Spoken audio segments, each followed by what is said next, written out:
we have alternative genders. So boy, girl, girl, boy, transgender, which would be one of our alternative genders, gender queer. The term queer is really interesting because queer has been in some ways co-opted by the LGBTQ community in the sense that this is a community where we've gone, you know what, you called me queer, I'm going to take it, I'm going to own it, and now fight me, I'm queer. You want to be queer? I'm queer, okay? Queer is the new black, right? But for some individuals, queer is very insulting. They still perceive it as extraordinarily insulting. Don't call me queer. Why are you calling me queer? Because queer, if you look up the definition, it means oddity, right? Why are you calling me queer? And it's insulting. So we have to be very careful when we use the word queer.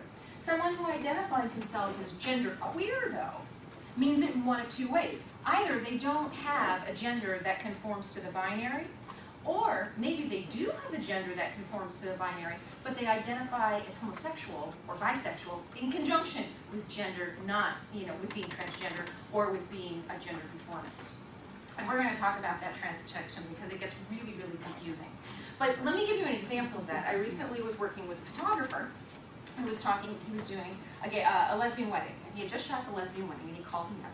And he was so cute, because every once in a while I get these calls from him, and I'm just like, and he, his eyes were like saucers. I could see, he actually FaceTimed me, because he was like, I don't know what to do. And so it was this lesbian couple. It turns out that one half of the couple was a male to female transgender. And he's like, I don't get it. I said, what don't you get? He's like, no, I get, I get he has no penis left. She has no penis left, that's correct. He goes, yeah, okay, she. I'm like, all right, so, because we've been working on this. So he says, all right, so it's two girls, I got that. Cool. One's hot, cool. He goes, and the funny part is the not hot one is the one that started with the vagina. Like, okay, here we go. And this is someone who's from the general population.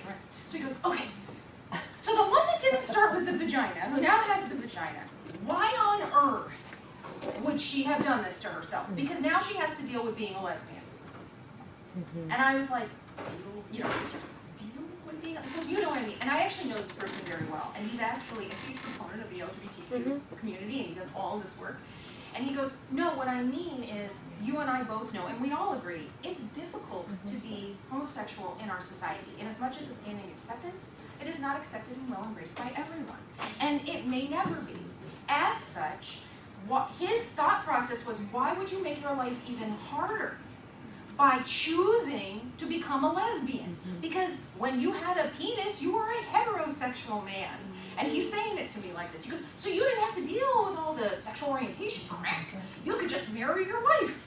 Nah, your ugly wife. I'm like, but now you're marrying your ugly wife as the pretty girl. I'm like, oh. So why would you do that? Why would you do that to yourself? And I said, and I totally understood what he was asking. Because his attitude was, well, if you liked, his attitude was the only people who transition are people who are trying to run from homosexuality. So that the only people who could possibly want to transition would be transitioning because they don't want to be gay anymore. So I'm not going to be gay, I'm going to become a woman, then I'm not gay, right? I like men, I'm not gay. If I don't want to be a lesbian anymore, so I'm going to become a man, and then I can be attracted to a woman, and then I'm a heterosexual, and I don't have to deal with my lesbianism. That was his assumption, and it's a common assumption, it's a misassumption. Because gender and sexual orientation have nothing to do with one another. They intermingle, but they have nothing to do with one another. This is someone who was attracted to women, ugly women, apparently. Okay? But also felt like she was supposed to be a woman. It had nothing to do with her attraction. So it was a great example of our difficulty wrapping our minds around this stuff. And we all have difficulty wrapping our minds around this stuff. So when you hear gender queer, they may fall into that category. The key is you have to find out what they mean. Because different people mean different things by the term gender queer. And so I always ask people, what do you mean by that? I'm not trying to be insulting, I just kind of want to know. Then there's this term androgynous. So androgyny refers to somebody who presents, and you're not quite sure, is it a girl or is it a boy, right? Who is gender bending and gender non-conforming and presenting in an androgynous, asexual way, typically. Not that they're asexual and that they don't have sexuality, they don't experience themselves as sexual. It's that you can't tell, are they male or they're female, and out of the context of their partner, you probably can't tell, and even in the context of your partner, they can't tell. Now, one of the things that gets very confusing is we see, for example, butch lesbians, and we see femme men, and you go, well, they're both kind of androgynous, but is it because they're trying to adhere to the opposite gender role in the context of their relationships? Now, some of that may be true in the sense that it's much easier to navigate a relationship when you have defined gender roles. You take out the trash, you cook. It's easier, because if neither of you like to take out the trash and both of you are crappy in the kitchen, it makes for a very hungry couple. They did not be home. So, if those things are defined, and I use very silly examples, but if those things are defined, it's a lot easier. And the nuances become much more difficult when they become things that are not as concrete. So in some ways, it is easier to kind of take on a more male gender role or female gender role, and you'll see that in homosexual couples, not because they're trying to be more manly or more feminine, but because they're trying to navigate a relationship that is going to work, and they know that having more concrete gender roles makes it a little bit easier. Well, as you conform to a gender role, you might also start to conform to the way that gender role looks, which might make you start looking more androgynous in your attire or the way you present, etc. It also might just be preference. So one of the things, so again, it refers to that when, gender or blurring the lines of gender roles. Now, the term hermaphrodite is an interesting one. Now, in nature, hermaphrodites are any organism that can self-inseminate. So they have the ability to spawn, they have male and female genitalia, they can inseminate themselves, they can have their own babies. They are a woman's dream. Impregnate yourself, you don't have to worry about it, right? Or a man's dream. Impregnate yourself, you don't have, no, they don't want to do it. So the bottom line is they don't, jellyfish, that's why I have the pretty jellyfish, most invertebrates are hermaphroditic. Now, the term we used for years, especially in Greco-Roman times, was that someone who had mixed genitalia, that might have testicles and a vagina, or might have a penis and a uterus internally, was a hermaphrodite. But that's an inappropriate description, because you can't turn the penis inward and inseminate yourself. So there's no version of a human being that can self-inseminate. So we've changed the term to be intersex. Now, intersex individuals are not about gender. Intersex individuals are about natal sex disformation and changes that might have happened in utero or genetically or biologically that are happening where they have mixed genitalia, either gonadal systems or actual discrete genitalia. Now, the hard part with individuals who are born intersex is if they have testicles and a vagina, they're intersex. But if they have a penis, they're not doing an ultrasound on a baby to see if they have a uterus and ovaries. And sometimes it doesn't come out until they're 13 years old or 11 years old when they go through puberty that they actually have a different internal endocrine system than their external genitals. So these individuals often kind of get pulled into the mix with transgendered individuals because depending upon how their endocrinology works, it may be congruent with their natal sex or it might not be. So they might have a penis, but if they have uterus and ovaries, and they are ovulating and going through hormones and menstrual cycles, imagine they feel like a girl. Well, they feel like a girl, they have a penis, so technically they're a boy, but they're not technically either, they're intersex, so they're going to undergo some of the same things that someone who's transgender does. At infancy, in the United States, we assign sexuality. We look at the dominant external sex, and we go, we're going to make you a boy or a girl. And everyone goes, that sounds kind of cruel. But think about it from a parent's perspective, right? Because I think of it on both sides. What's the very first question you ask when someone has had a baby? Is it a boy or a girl? Is it a boy or a girl? What's his name? And if it's like Stacy, is it a boy or a girl? You've dressed it in yellow. This helps me not at all, right? So you ask the name, you want to know the gender. You're hoping the name tells you something about the gender, and if it doesn't, then you ask the gender, right? Imagine saying, it, Shim, what would you call this child, right? You would name it a gender-neutral name, Stacy, Casey, etc., right? Jerry. But how do you raise this child gender-neutral?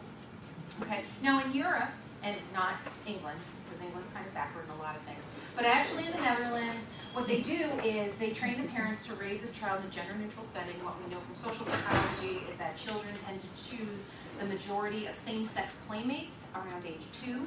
Not all, but the majority of their playmates are same-sex. and they wait and they see what the kid does at 2 years old. And if at 2 they're picking little boys, they make a little boy. If they're picking little girls, they make a little girl. And guess what? They have a very high rate of hitting it on the target. About 80% of those individuals who are born intersex, where they assign a sex at 2, it's the correct sex for their gender. In the United States, it's a 50-50 shot. So what ends up happening is about 50% of intersex kids who are born intersex then end up being transgendered later on because the doctor chose wrong. And it's not malicious, it's just oops, right? Now this is a very, very small percentage of the population. It's like 1 in a million people are born intersex. A lot of intersex babies die because they have internal complications that they don't even know are going on because they only see the external genitalia, and then by the time they learn, it's too late. So there are things that go on that way. But I wanted to bring them up because you'll hear this term and be like, oh, she not mentioned intersex. I don't know what she's talking about. I think she's confused. So transgender individuals is this broad spectrum. This very broad spectrum of individuals who identify either transiently or permanently as the gender that's opposite their natal sex or somewhere away from their natal sex. And the important part is the transiently, and I have a lot of people who say, how can you transiently not know what your gender is? Well, gender is a very fluid thing. And again, so much of our gender is culturally defined. So as culture changes, and as we might shift in and out of cultures, because we now live in a world where moving to another culture is not unusual, right? Me living in the United States and having to live in the United States and having no choice but to do so is not necessarily the case. I might choose right now to move to Iraq because I have a death sentence around my head. I just like the idea of that. I mean, it's a very unstable country right now. It's not probably my best choice. You know, I don't know that I would be moving to parts of Africa either right now, as beautiful as it may be, but only because I don't want to be killed. But nonetheless, if I wanted to do that, I could. I might choose a culture that's more congruent with the gender role that I subscribe for myself. I might decide that, like, the Netherlands is a prime example. Women in the Netherlands have very different gender roles than they do in the United States, and they're much, much more lenient. And I might decide, yeah, I just don't really fit in the U.S. I'm going to move to the Netherlands. I could do that if I wanted to. I don't need to get on a Nordic ship and pray. You know, like there are things that it's easy to do in this day and age. So there are individuals who opt not to be transgender in our society, and they opt to move into a society where their gender role is more congruent with their natal sex. But if they stay here, they might be transient, because again, gender is not that be-all, end-all, because our gender roles are not that black and white. It's not, and that's why I have that Donna Reed picture in black and white as well, because they're not black and white that way. They're a cornucopia of color along a spectrum, right? And so as such, the question then becomes, all right, so I really do kind of feel like I'm more like a female in this way, but I also feel like I'm more like a man in this way. Do I really want to get rid of my genitals? And my sexual orientation is this way, you know. And so if my sexual orientation is congruent half the time with being heterosexual and half the time with being homosexual, depending upon how, you know, how do I navigate that? Because imagine dating, okay? I'm always attracted to women. I have a penis. My partner is heterosexual, so she's attracted to men. And now I want to dress like a woman, or I feel more like a woman, and she's still going to be attracted to me.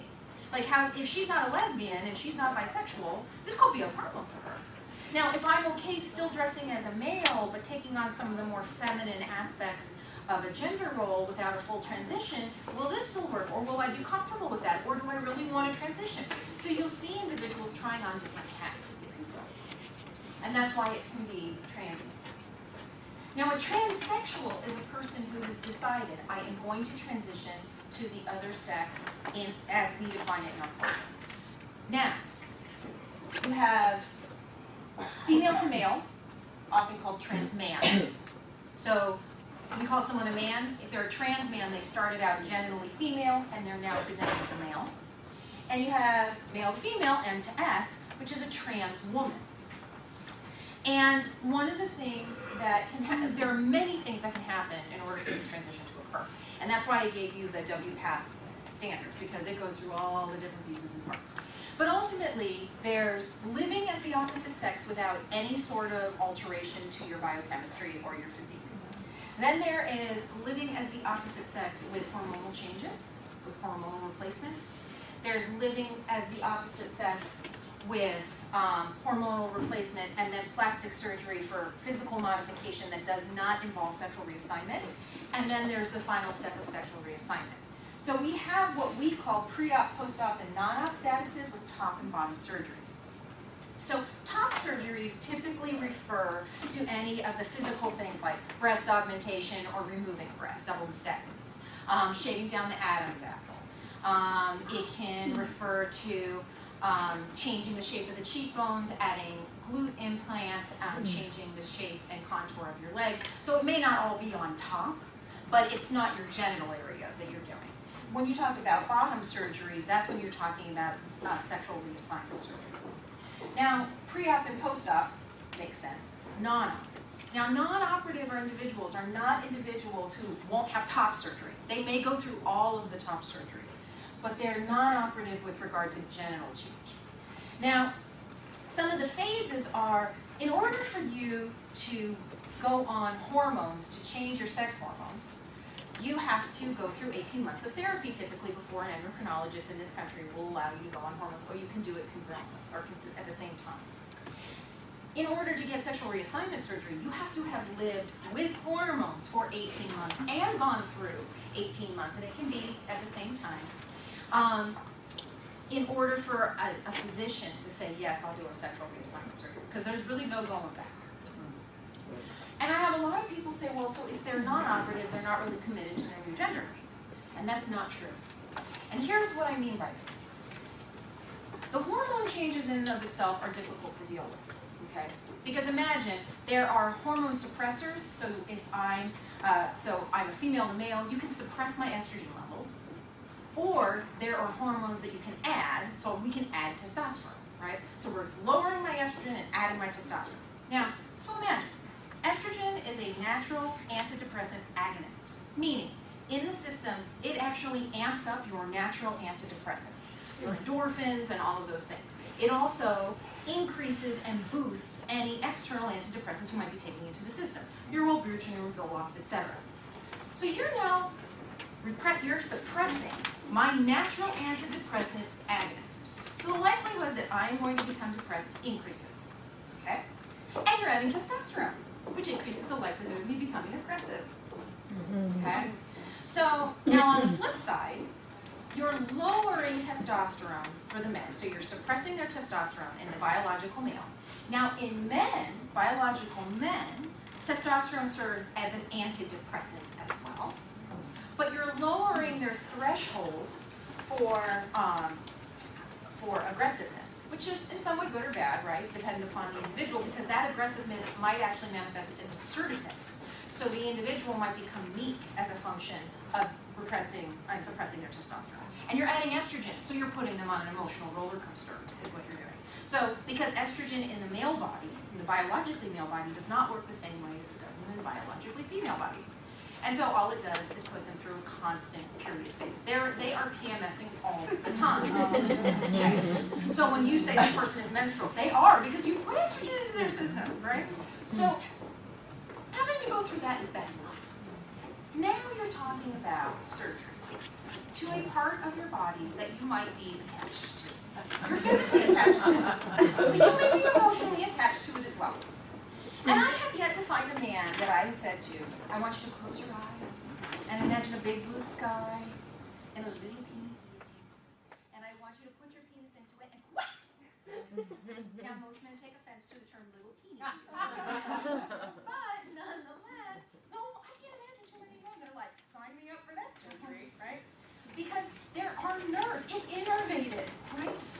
Whether or not it relates to our gender and it's congruent for us, like the thought of cutting something up, or the thought of taking my clitoris and stretching it out to become a penis does not sound pleasant to me. Like there's no amount of, that would be good, that comes through my mind. The other piece that happens is that the plumbing may work, but there may be no electricity. In the sense that you might not be able to get erect naturally. If you're doing a penile implant, you're not getting erect naturally. Dependent upon innervation, you may or may not maintain innervation of the clitoral tissue, which means you may not be sensated, which means it may be numb. which means you've lost your ability to now feel anything to allow you to climax the way you would normally climax by genital stimulation. And your vagina's gone, so there's no internal stuff. I mean, you can do anal, but like, you're gonna have to learn new ways. As a man, you've taken away the piece of equipment that you naturally stimulate, and you're replacing it with what? A hole. Okay? So, hello, that's exactly what we're doing, right? And you've got to find a way to now stimulate. So we're doing more and more with technology, and we're improving the likelihood of electricity being turned on. We got the plumbing down. We can get you to pee out the right hole and not spray everywhere. Nonetheless, but there's still so many things that can go wrong. And it's not one surgery. It is multiple surgeries. So whenever I hear someone say, well, they're not really committed because they're not, they're non-op and they're not willing to do a bottom surgery, I'm like, would you be? So just something to think about, just to kind of throw in the back of your mind. And think about having to make those decisions. Someone in the midst of making those decisions. These are serious decisions to have to make. The other piece, before I talk about gender dysphoria, is that if you are a female to male, and you have decided that, and you're young, so you're say 25, 26, but you still want the opportunity to have children, you can't go on the hormone therapy permanently. And there's risks to being on the hormone therapy at all.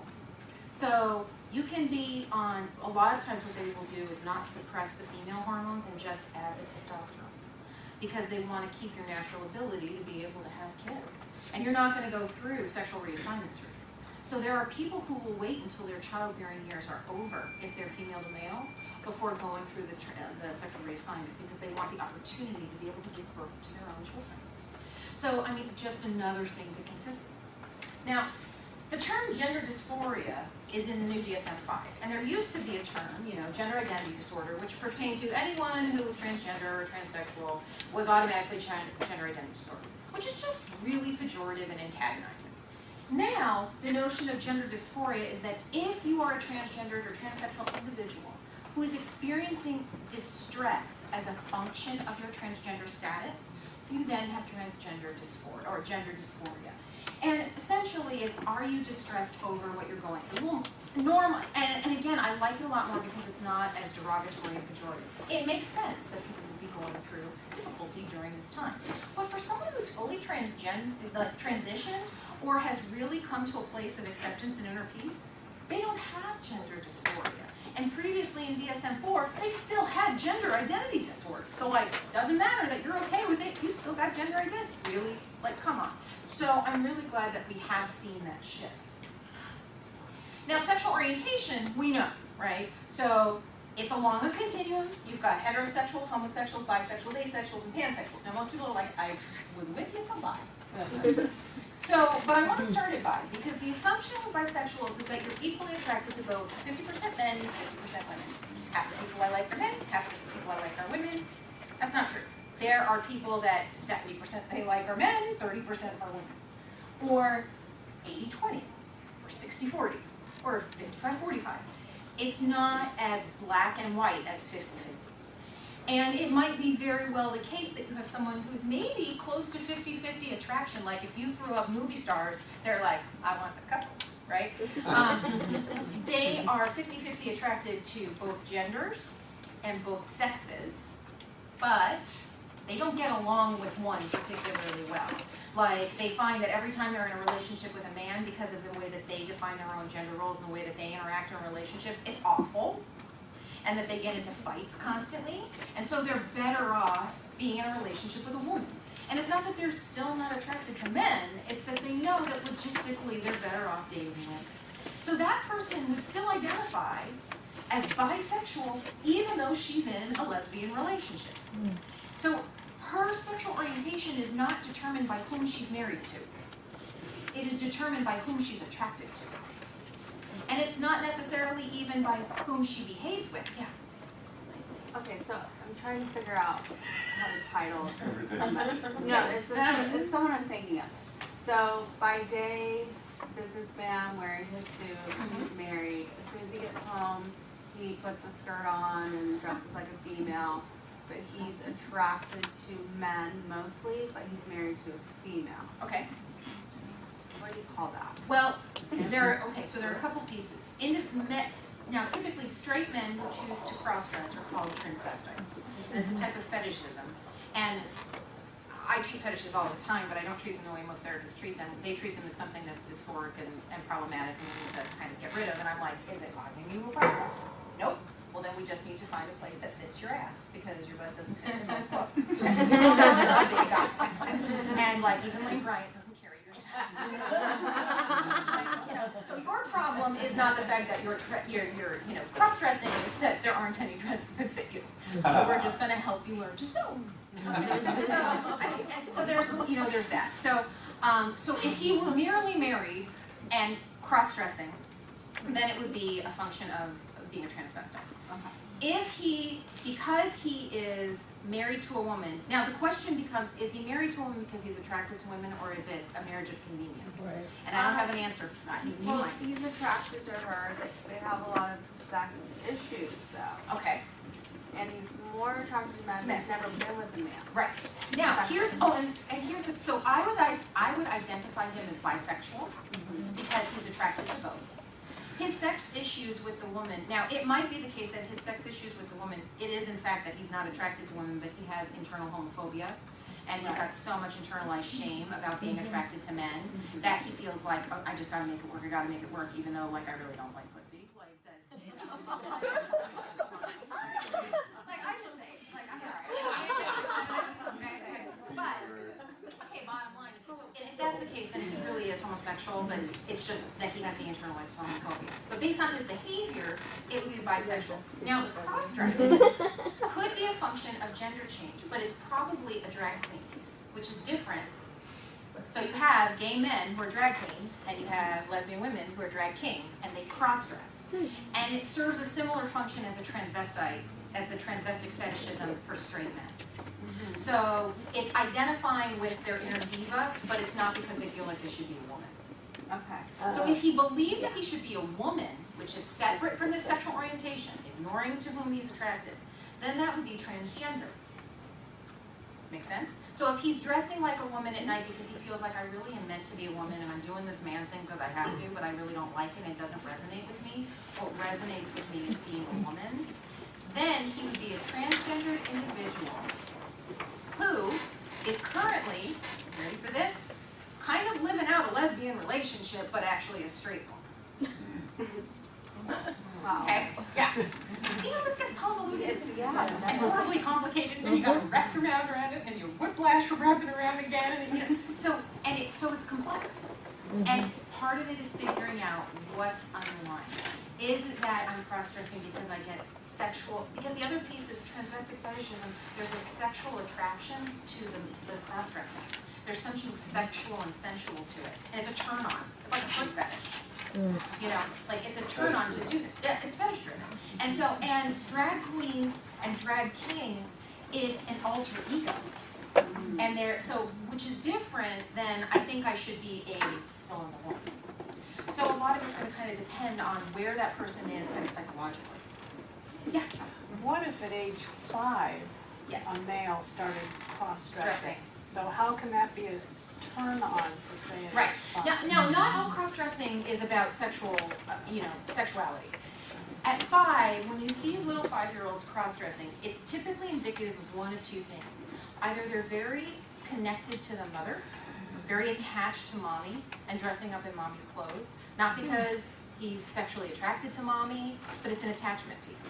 It's no different than a little girl dressing up like mommy in her tiara and her dress. His attachment just happens to be mommy, and he associates that clothing with mommy in a way that he's now just dressing like mommy. And what you'll find is actually most toddlers before 5, most toddlers that are really connected to the primary caregiver of the opposite gender will try and cross-dress, and they're told not to.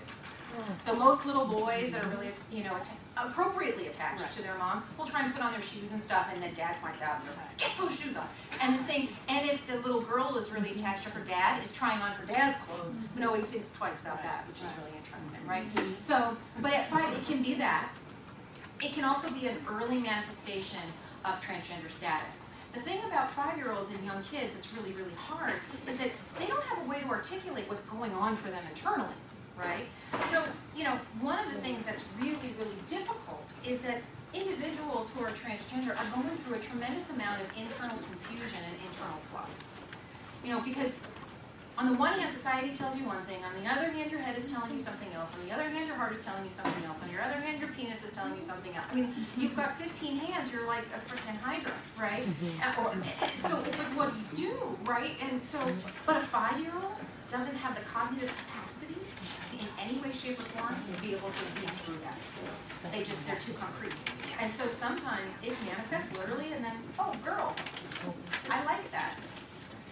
Dolls, I like that. So you'll see that sometimes. Doesn't necessarily mean that we want to, at that point, try and assign a gender to the 5-year-old. Yeah. I had a client once who was male, 100%, middle-aged male, 100% heterosexual, cross-dressed. Yep. And the missing piece that finally worked to save his marriage was that through therapy, his wife agreed to go out with him once a month when her husband dressed as a woman and go out in public to a certain nightclub or theater or restaurant. And so when she participated in that part of his personality, that completed the marriage. Yep. And a lot of times, it's because the thing about transgender clients that they will tell you over and over again, and also individuals who cross-dress who are not transgender or who are on that continuum, right? Because he's probably transgender, just on one end of the continuum, because it's fluid, right? So he doesn't completely identify with a woman, but there's aspects of femininity that he identifies with, right? The thing that most transgenders experience is they don't feel seen and they don't feel heard. They'll say, well, people listen to me, but they don't hear me. And they look at me, but they don't see me. And my guess is what happened in that marriage is by giving him the gift of having his wife be able to go out with him as a woman, it allowed him to feel seen and heard. And it allowed the marriage to thrive. Because as long as that's not happening, if you don't feel like your partner sees you or hears you, you can't birth you. So these are just some of the things that are going on. So quickly, asexual, someone who doesn't have any sexual attraction. There are folks out there that are not attracted to anything, and not attracted to animals or kids, just nothing, right? And then a pansexual is someone who's attracted to all sexes and genders. Because most people are gender and sex congruent, right? And on some level, they're not transgender, and so when you're typically say, I'm attracted to penis, you're saying I'm attracted to masculinity and men. But what if you're attracted to penis and femininity? Well, if you're a man, you could be a gay man. But if you're a woman, you might be attracted to a transgender individual who may not identify as transgender because they're on that end of the spectrum. And clinically, it would be defined as someone who's pansexual, omnisexual, and bisexual. Because it's someone where their gender and their natal sex are incongruent in some way, and it's not about congruence that my attraction forms. My attraction is based on none of that, it's based on which most of us, again, wrap our poor heads around. So this slide is just kind of about that they're not mutually exclusive, and they intertwine. And one does not precede the other, as my photographer example. So, and I have a couple myths that most transgender individuals prior to transition are heterosexual, or are homosexual before and heterosexual after, and that's not true. But they still experience internalized homophobia, they internalized transphobia, so you now have another layer of internal phobia to deal with as the individual, not just if they're also homosexual or bisexual. Now, the common external experiences that a transgender person experiences are they feel abandoned, they feel rejected, fancy that. They feel discriminated against, fancy that. And these are all really, really difficult to imagine, right? They've been teased, there's been isolation, they've been misunderstood, they've been invalidated, they've been disrespected, they've been harassed, they might have been traumatized, they might have been the target of violence, they might have been sexually abused. There's a lot of judgment, there's a lack of acceptance. I mean, none of this is actually, none of us go, oh, this is difficult to wrap my head around. This all makes sense, right? Well, and it would also then make sense to most of us that they would have an unstable self-image. Who am I, what am I, where am I? My affect instability, especially if you're on hormone therapy, right? You're active, okay? But even still, if you're not sure who you are and what you are and how are you supposed to have affect that's stable? You don't even know whether you're coming or going, right? There's hypersensitivity to rejection and abandonment because you've been rejected and abandoned, and in some ways you feel like you're rejecting and abandoning yourself. Right around that, right? I'm rejecting and abandoning the body God gave me. I had an addiction a few minutes ago.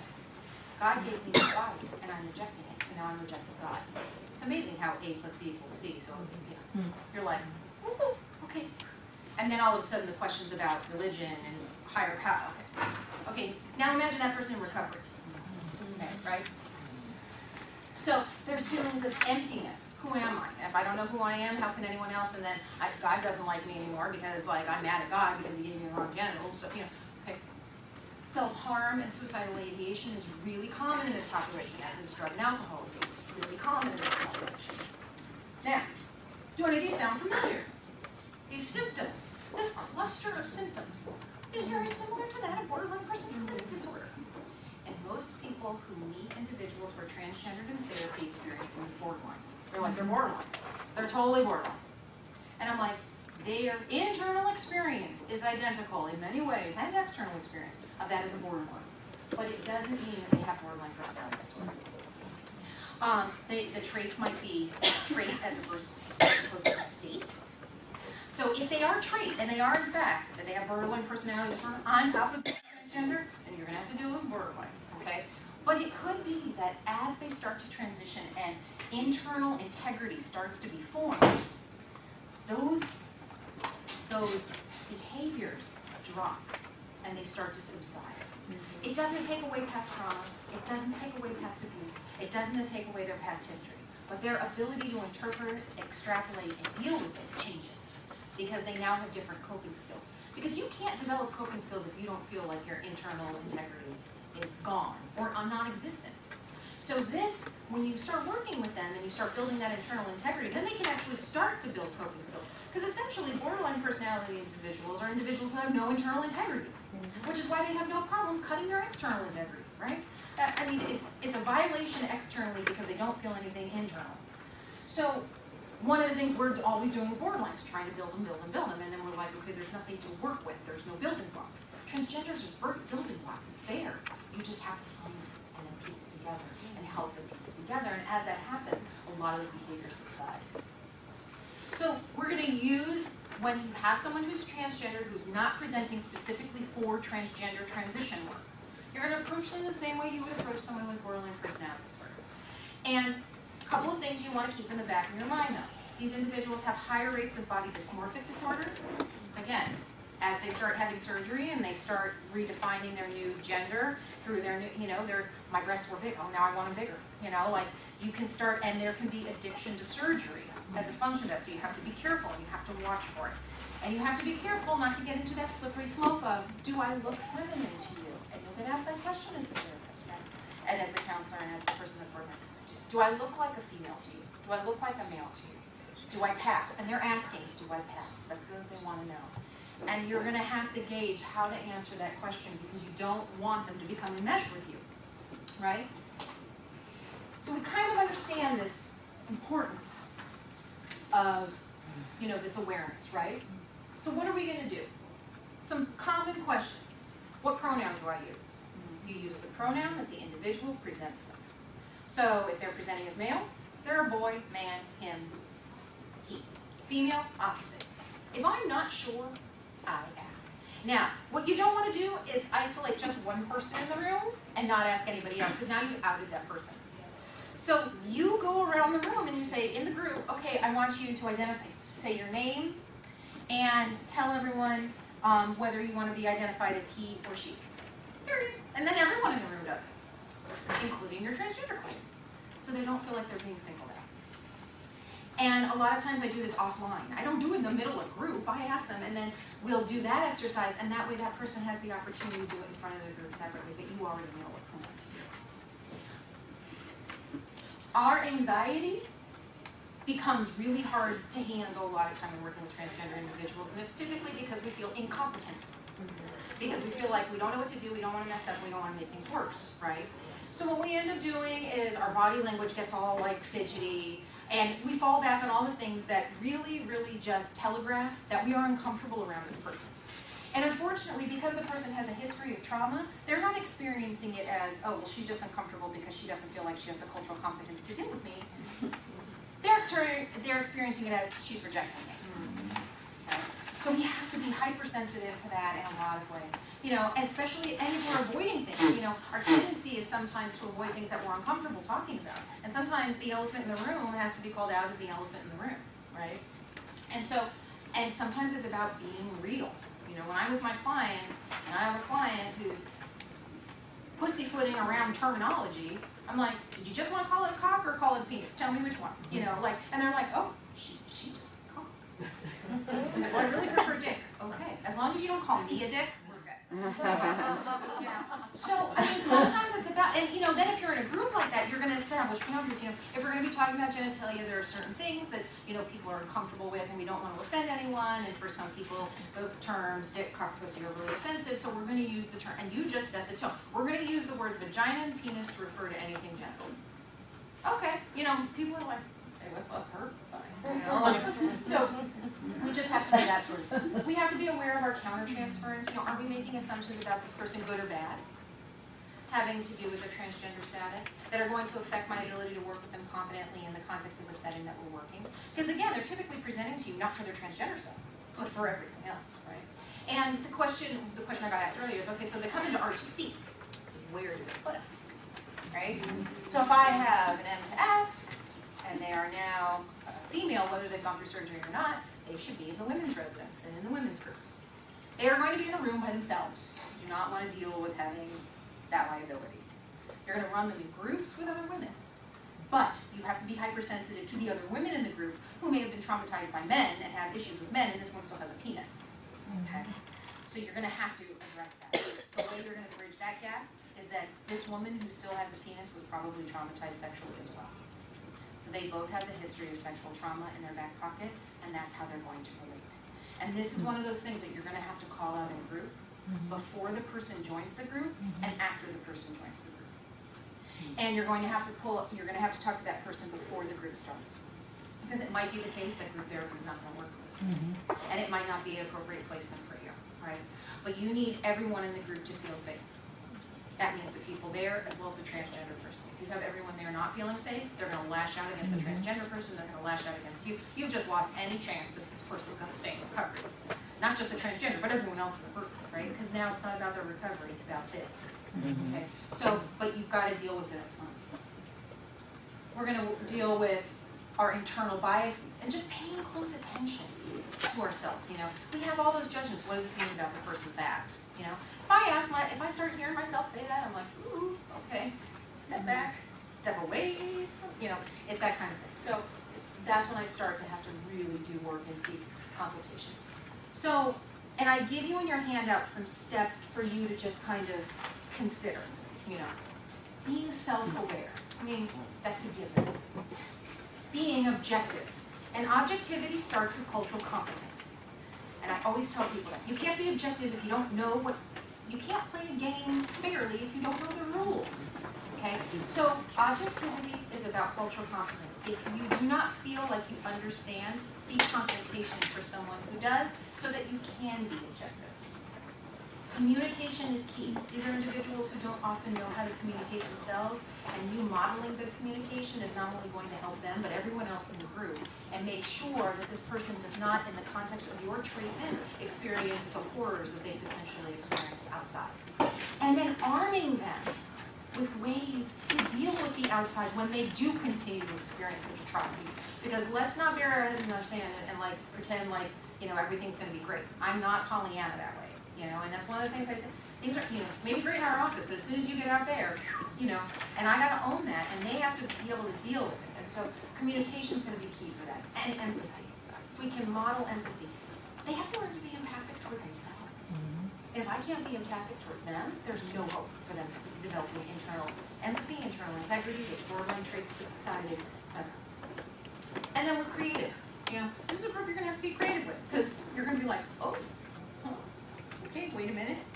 And I have no qualm saying to someone when they tell me something that I just am like, okay, wait, I need you to explain that to me because you lost me, right?